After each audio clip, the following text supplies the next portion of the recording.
नमस्कार, grand news में आपका स्वागत है। मैं हूं शाहीन और आइए नजर डालते हैं आज की हेडलाइंस पर। शहीद आजम की जयंती पर भिलाई विधायक देवेंद्र यादव ने सेक्टर 5 शहीद स्मारक पार्क में शहीद आजम को किया नमन।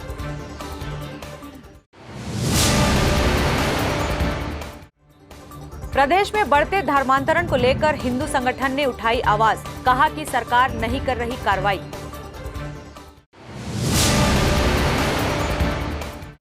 निगम नोटिस से परेशान युवक ने किया आत्महत्या। वाल्मीकि समाज ने निगम कार्यालय का किया घेराव। कमिश्नर ने जांच का दिया आश्वासन।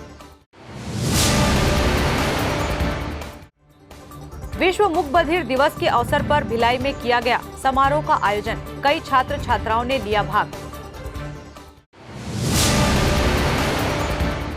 ग्रैंड न्यूज में अब खबरें विस्तार से। भिलाई विधायक देवेंद्र यादव सेक्टर 5 शहीद स्मारक पार्क में शहीद आजम भगत सिंह की शहादत को याद किया और उन्हें नमन कर उनके बताए मार्ग पर चलने की शपथ ली। कोरोना काल की वजह से शहीद भगत सिंह की जयंती के अवसर पर कोई बड़ा भव्य आयोजन नहीं किया गया। कोरोना रोकथाम के नियमों का पालन करते हुए शहीद भगत सिंह जयंती सामान्य रूप से शांतिपूर्ण तरीके से मनाई जाएगी। गौरतलब है कि भिलाई नगर विधायक देवेंद्र यादव छात्र जीवन से ही शहीद वीर भगत सिंह के भक्त हैं। जब से वे अपने शिक्षक से स्कूल में शहीद भगत सिंह के बारे में जाना, तब वे उनके मुरीद हो गए। वे हमेशा से ही उनकी तरह बनना चाहते थे। जैसे जैसे समय बीता, भिलाई नगर विधायक बड़े होते गए और वे सारी जानकारियां किताबों से लेते गए। उन्हीं से प्रेरित होकर देश व समाज के हित और विकास के काम करने की शपथ लेकर विधायक देवेंद्र यादव कॉलेज के समय छात्र राजनीति में प्रवेश किए। छात्र राजनीति में बड़े संघर्ष के बाद जब वे भिलाई की जनता के आशीर्वाद से महापौर बने, तब उन्होंने भिलाई में शहीद भगत सिंह की देश की सबसे बड़ी मूर्ति स्थापित करने की योजना बनाई थी।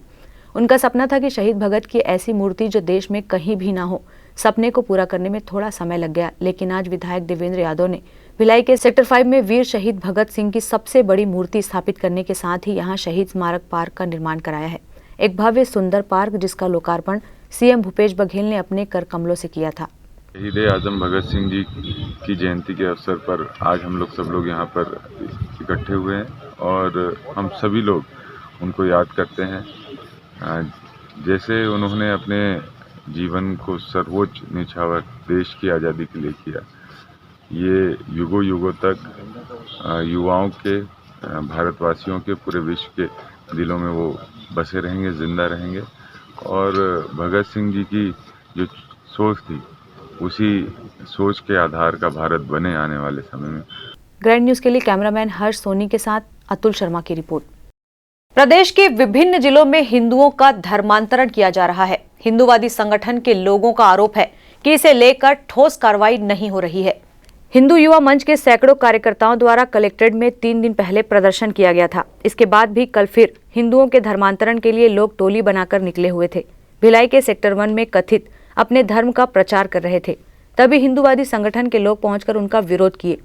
इसी बीच दोनों तरफ से वाद विवाद हो गया। यहाँ पर भट्टी थाने के 2 आरक्षक भी पहुंचे थे ताकि दोनों तरफ से कोई विवाद हो।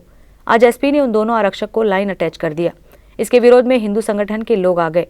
वीडियो में जिस महिला को थप्पड़ मारते दिखाया गया है, उस महिला ने आज ग्रैंड न्यूज से बातचीत की। ये लोग 12 लोग थे, महिला 8 लोग थी, बाकी पुरुष लोग थे। सभी घर घर में जाके जितने बाहर में बुजुर्ग महिलाएं बैठी थी, उनको क्रिश्चियन धर्म में आने के लिए लालच दे रहे थे। आप स्वस्थ हो जाएंगे, आपको पैसा मिलेगा, आपके घर की स्थिति सही नहीं है, वो सब लालच दे रहे थे। तो सब हम लोग कॉलोनी वालों ने देखा। उसके बाद फिर उनका विरोध किए, वो नहीं रुक रहे थे। तो फिर पुलिस को भी बुलाए, पुलिस वाले आए, वो खड़े रहे, उन्होंने भी रोका, वो रुक नहीं रहे थे। फिर मैंने भी विरोध किया है। तो उसमें जो मेन पादरी थे, जो मैं अपने आप को पादरी बोल रहे थे, पादरी है नहीं लेकिन वो अपने आप को पादरी कह रहे थे, उन्होंने मुझे कुछ बहुत कटु शब्द कहा मुझे, जो मुझे अच्छा नहीं लगा। तो मैंने फिर वहीं पर उनको एक जड़ा है थप्पड़। तो लोगों का कहना है कि पुलिस के सामने महिला ने मारा है, पुलिस वाले को रोकना चाहिए था। तो पुलिस वाले वहाँ पर, मुझे उनको थोड़ी मालूम था कि मैं उनको मारने वाली हूँ या वो मुझे कुछ कड़वा शब्द बोलने वाले हैं। महिला के भद्रता के हिसाब से मेरे को तो अच्छा नहीं लगा, तो इसलिए मैंने मारा। तो मेरे को आज जानकारी लगी है कि पुलिस वाले को लाइन अटैच कर दिया गया। तो इसमें पुलिस वालों की गलती कहाँ पर है? क्या कहीं पर लड़ाई होता है, 2 गुटों में वहाँ पुलिस रहती है, उस समय क्या लाइन अटैच किया जाता है क्या उनको? मैं शासन प्रशासन से यहाँ यही पूछना चाहती हूँ, तो क्या यहाँ पर क्रिश्चियन धर्म का प्रचार कर रहे थे और पुलिस वाले वहाँ पर थोड़ा सा लग रहा है जिनको कि वो हिंदुत्व के इसके लिए खड़े थे करके सपोर्ट के लिए, तो इसलिए उनको लाइन अटैच कर दिया गया है। तो ये गलत बात है। अगर लाइन अटैच करने का रहता है तो सभी दो गुटों में लड़ाई होती है, उस समय भी जितने पुलिस वालों का फ़ोटो दिखता है उनको लाइन अटैच करना चाहिए। रही बात विरोध करने का और मारने का, तो जहाँ जहाँ ये मुझे मिलेंगे अब कन्वर्ट करते हुए, धर्मांतरण करते हुए, लालच देते हुए, मैं बिल्कुल इनकी अच्छे से कुटाई करूँगी। हमने पहले इनको रोका, टोका, समझाया, अब हम तोड़ने का काम करेंगे। मैं बिल्कुल खुले शब्दों में कह रही हूँ, मुझे जहाँ जहाँ मिलेंगे पूरे छत्तीसगढ़ में मैं बिल्कुल इनको मारूंगी। जिनको जो कार्रवाई करना है मेरे लिए कर सकते हैं। मैं शासन प्रशासन से अब नहीं डरने वाली। अगर मेरे हिंदुत्व पे बात आई है तो मैं सभी जेल जाने के लिए भी तैयार हूँ। जय जय श्री राम। पुलिस विभाग के आरक्षक को लाइन हाजिर करने का कोई मतलब नहीं है। हमने अपने धर्म को बचाने के लिए यह कदम उठाया है। हम पर जो कार्रवाई करना है किया जाए। आरक्षक को लाइन अटैच करना गलत है। ग्रैंड न्यूज के लिए कैमरामैन हर्ष सोनी के साथ अतुल शर्मा की रिपोर्ट। साथी की आत्महत्या से नाराज वाल्मीकि समाज के लोगों ने निगम कार्यालय का किया घेराव। कमीशन ने जांच और कार्रवाई का आश्वासन दिया।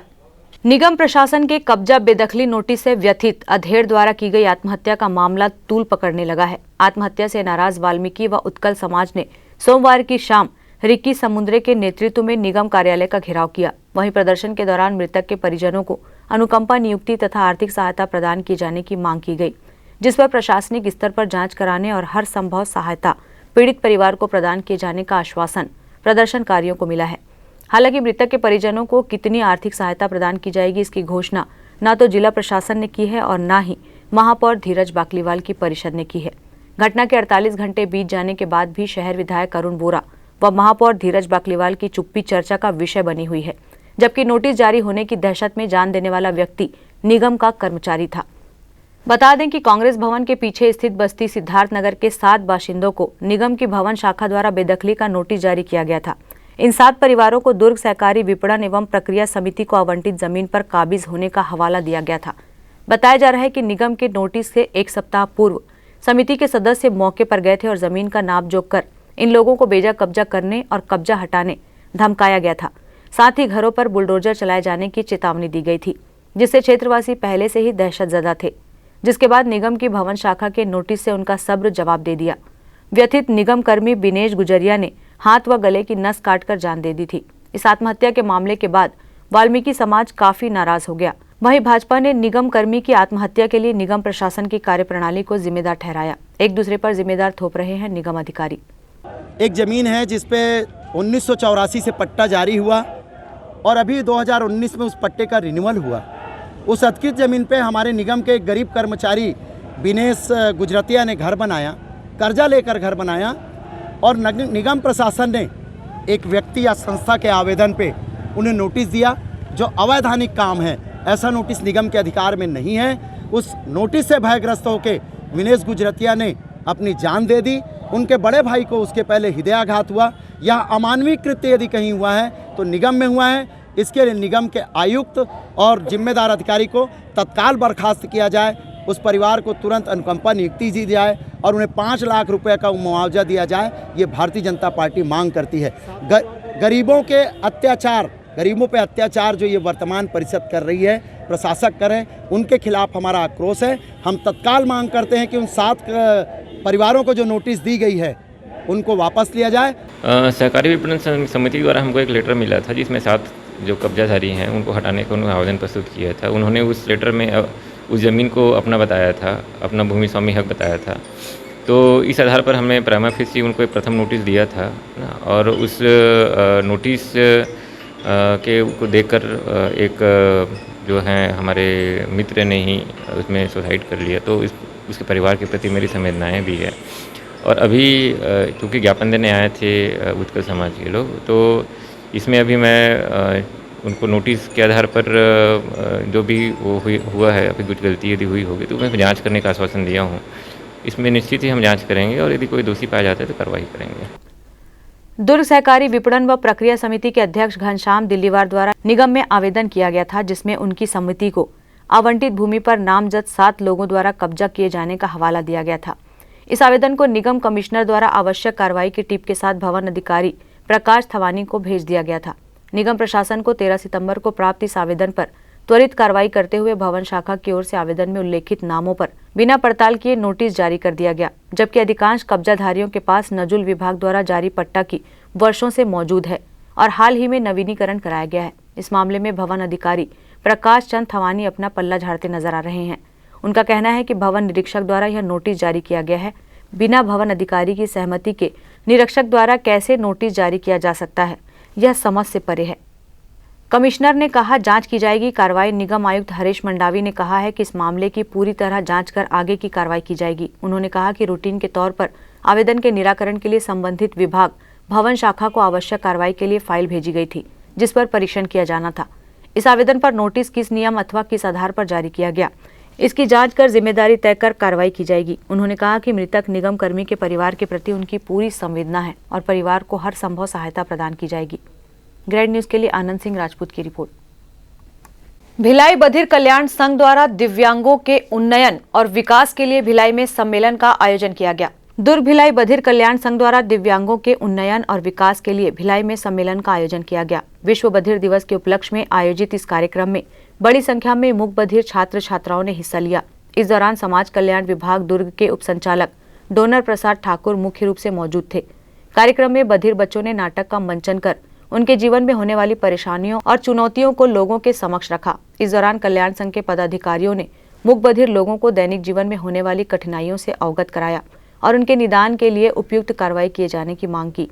समाज कल्याण विभाग के पदाधिकारियों ने इस दौरान शासन द्वारा दिव्यांगों के लिए चलाई जा रही कल्याणकारी योजना से अवगत कराया गया और उनके समस्या के समाधान का आश्वासन भी दिया।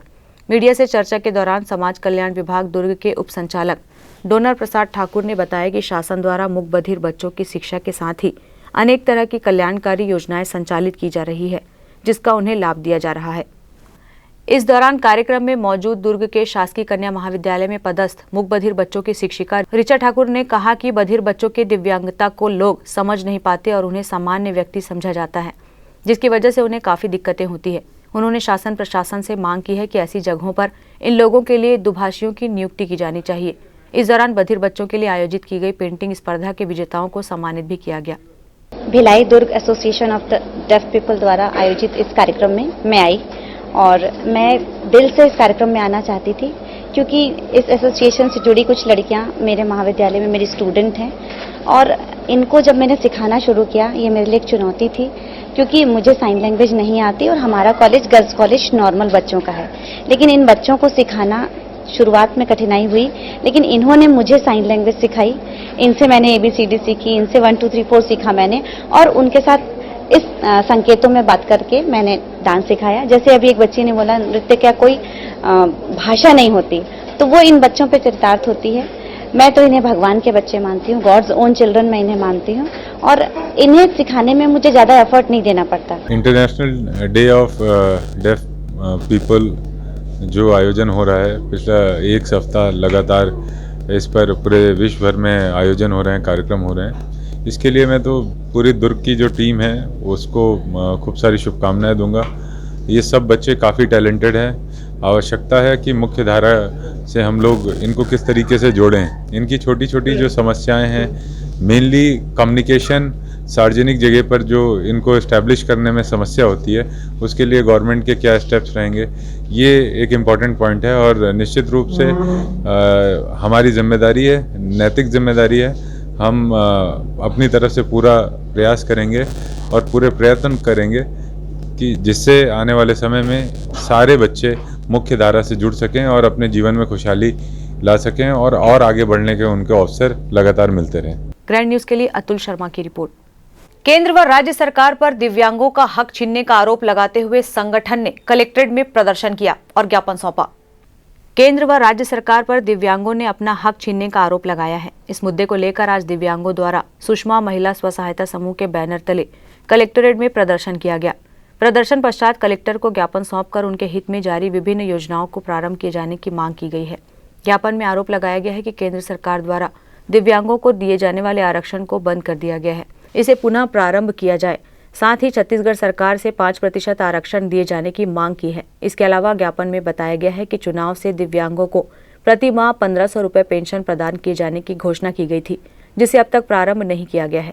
उन्होंने पेंशन के लिए बीपीएल कार्ड की अनिवार्यता को समाप्त किए जाने की मांग भी की। हमारी विशेष मांग है कि भूपेश बघेल की सरकार ने 1500 रुपये 1000 रुपये अपने घोषणा पत्र में लागू किया था, जो अभी तक फॉलो नहीं हुआ है, और इसके विरोध में हम लोग ने प्रदर्शन करने आए हैं। और दूसरा एक कारण है, मोदी सरकार ने 4% आरक्षण किया, उसके विरोध में हम लोग ने यहाँ पे एक धर्म पर विरोधी रैली निकाली है। 4% आरक्षण क्या चाहते हैं आप लोग? हम लोग ये चाहते हैं कि 5% भूपेश सरकार आरक्षण लागू करें और जो हमारे बेरोजगार साथी हैं वो उनको रोजगार मिल सके। दिव्यांगजनों को रेल यात्रा में 50% किराए में छूट, ई रिक्शा खरीदी पर 50,000 रुपए की छूट और बिना गारंटर कम ब्याज पर रोजगार के लिए ऋण उपलब्ध कराए जाने की मांग भी संगठन ने की है। दिव्यांगजनों को महासमुंद, रायपुर, बलौदा बाजार की तर्ज पर दुर्ग जिले गढ़कलेवा संचालन किए जाने में प्राथमिकता प्रदान किए जाने की मांग ज्ञापन में की गई है। साथ ही दुर्ग जिले में आवासीय मार्गदर्शन व सहयोग केंद्र व दिव्यांग सदन की व्यवस्था प्रदान किए जाने की मांग भी उन्होंने की है। ग्रैंड न्यूज के लिए आनंद सिंह राजपूत की रिपोर्ट। वक्त है एक ब्रेक का, आप देखते रहिए grand news.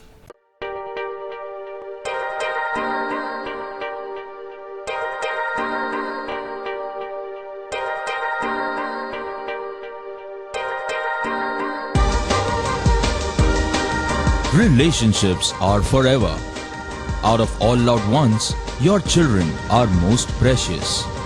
One of our biggest dreams is to give our children's marriage the top in luxury and facility.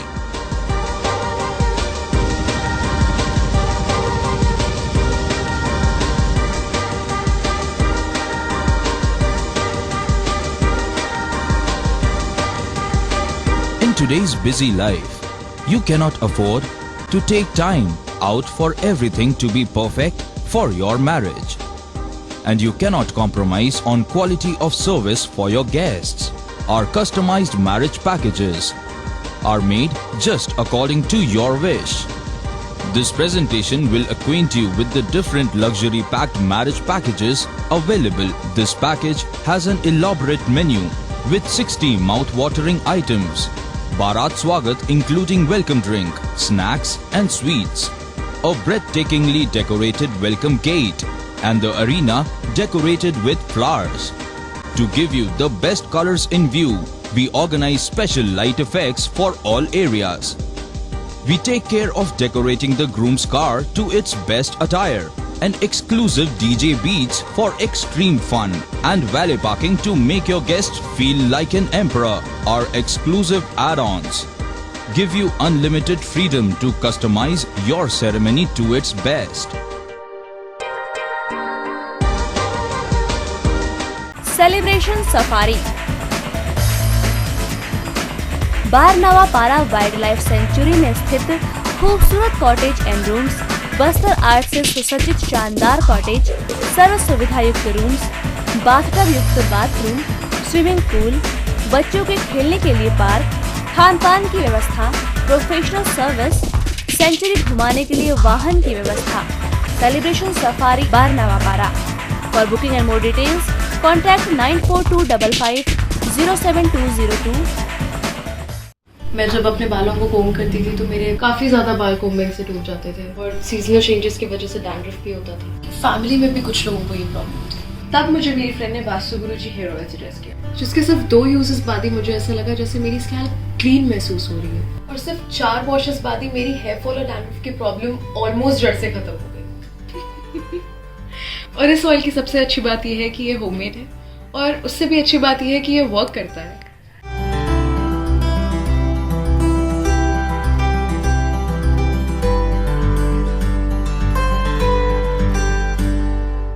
Break के बाद आपका स्वागत है। भिलाई सेक्टर 8 में 21वीं राज्य स्तरीय शालेय क्रीड़ा प्रतियोगिता का आयोजन किया गया। भिलाई सेक्टर 8 में मंगलवार को 21वीं राज्य स्तरीय शालेय क्रीड़ा प्रतियोगिता के दूसरे दिवस में जिम्नास्ट के खिलाड़ियों ने अपने सर्वश्रेष्ठ खेल का प्रदर्शन किया। इस जारी प्रतियोगिता में जिम्नास्ट के इस खेल में 5 संभाग के लगभग 150 खिलाड़ियों ने भाग लिया है। वहीं इस खेल का फाइनल मैच मंगलवार को खेला जाएगा, जिसे लेकर प्रभारी सह संयोजक शत्रुघ्न स्वाई ने अपनी प्रतिक्रिया कुछ इस प्रकार से दी। सबसे पहले तो अभी ये जो प्रतियोगिता हो रही है, राज्य स्तरीय शालेय क्रीड़ा प्रतियोगिता हो रही है, जो BNS विद्यालय सेक्टर 8 में आयोजित है। यहाँ पे जिम्नास्टिक की प्रतियोगिता कल से स्टार्ट हुई है 27 तारीख से और ये 30 तारीख तक चलेगी। हमारी जो कंपटीशन है वो 29 तारीख कल शाम तक हम समाप्त करने की कोशिश कर रहे हैं। कल 27 तारीख के शेड्यूल में बालिका वर्ग की आर्टिस्टिक जिम्नास्टिक की जो हमारी शेड्यूल थी वो कंप्लीट हो चुकी है। आज से हमने बालक वर्ग के अंडर 14, 17 और 19 के इक्विपमेंट एपरेटस एलिमेंट स्टार्ट कर दिए हैं। कोशिश है कि आज लगभग हमारे 2 से 3 एपरेटस कंप्लीट हो जाएंगे, पर कल शाम को रिदमिक जिम्नास्टिक रहेगा जो बालिका वर्ग का है और उसके बाद 30 तारीख को हमारी मेडल सेरेमनी की प्लानिंग है सुबह 9 बजे। राज्य स्तरीय जिम्नास्टिक में 150 खिलाड़ी शामिल हुए। मंगलवार को खेला जाएगा फाइनल मैच। ग्रैंड न्यूज के लिए कैमरामैन हर्ष सोनी के साथ अतुल शर्मा की रिपोर्ट। पुलिस की तत्परता से धारदार चाकू के साथ एक बदमाश को पकड़ा गया। किसी बड़ी घटना को अंजाम देने के फिराक में था। आरोपी के विरुद्ध आर्म्स एक्ट के तहत मामला दर्ज किया गया। ज्ञात हो कि दिनांक 26/9/2021 को प्रार्थी अभिषेक कुमार भारती पिता प्रहलाद भारती निवासी गौतम नगर खुर्सी पार्क का रिपोर्ट दर्ज कराया कि दिनांक 24/9/2021 को प्रार्थी अपने दोस्त किशन के साथ रमाताई स्कूल के पास खड़ा होकर आपस में बातचीत कर रहा था।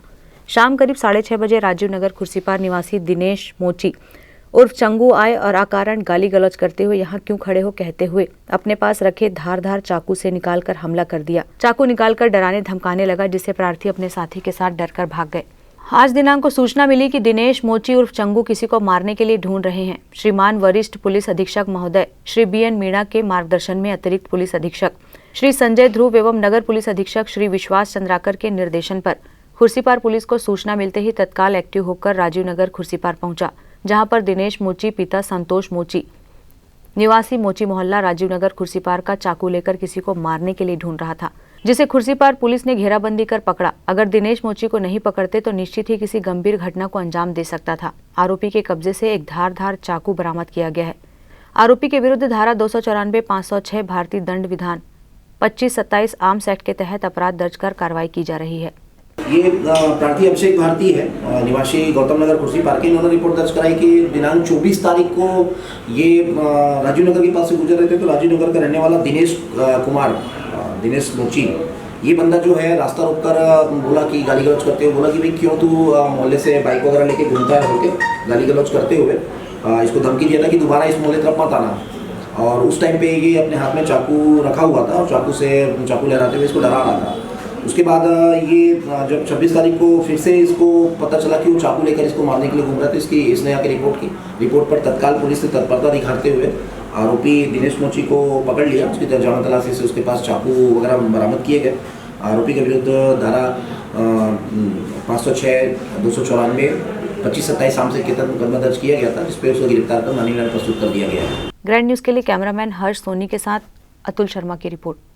दैनिक भास्कर एवं DKD अस्पताल बेमेतरा के टाउन हॉल में आयोजित कार्यक्रम में कोरोना योद्धाओं का सम्मान किया गया। सम्मान समारोह में बेमेतरा विधायक आशीष छाबड़ा हुए शामिल। कोरोना योद्धाओं का किया गया सम्मान। लगभग 200 से ज्यादा कोरोना योद्धाओं का प्रमाण पत्र एवं मोमेंटो देकर सम्मानित किया गया। कोरोना महामारी के चलते डॉक्टर, नर्स, टीचर, पुलिस एवं समाज से लेकर जन सेवा करने वाले लोगों ने सहयोग देकर अपना फर्ज निभाया। वहीं जिला अस्पताल से लेकर निजी अस्पतालों में काम कर रहे डॉक्टर एवं नर्स ने बखूबी कोरोना वायरस से हुए लोगों के इलाज में तत्पर उपस्थित रहे। इसी के चलते दैनिक भास्कर एवं DKD अस्पताल के संचालकों ने कोरोना योद्धाओं का सम्मान किया। कार्यक्रम ऐसा था कि अभी आप सबको पता है कि कोविड के दोनों चरणों में हमारे समाज के, चाहे सामाजिक संगठन हो, हॉस्पिटल के साथी हों या सभी राजनीति से हों या मीडिया से हों, सभी ने मिल के जो मानव समाज का इस विपरीत परिस्थिति में सहयोग किया है, लोगों को जान माल की सुरक्षा दी है, उसके लिए आज दैनिक भास्कर ग्रुप एवं हमारे बेमेतरा में नवीन प्रतिष्ठान DKD हॉस्पिटल दोनों के सामूहिक तत्वाधान में इस कार्यक्रम में संसदीय सचिव गुरुदयाल सिंह बंजारे, जिला कांग्रेस कमेटी बेमेतरा अध्यक्ष बंसी पटेल, नगर पालिका अध्यक्ष शकुंतला मंगत साहू, उपाध्यक्ष नगर पंचायत बिरला एवं पार्षदगण सहित बड़ी संख्या में लोग उपस्थित रहे। Bureau report, grand news. Grand news की खबरों में फिलहाल इतना ही। अब इजाजत दीजिए। नमस्कार।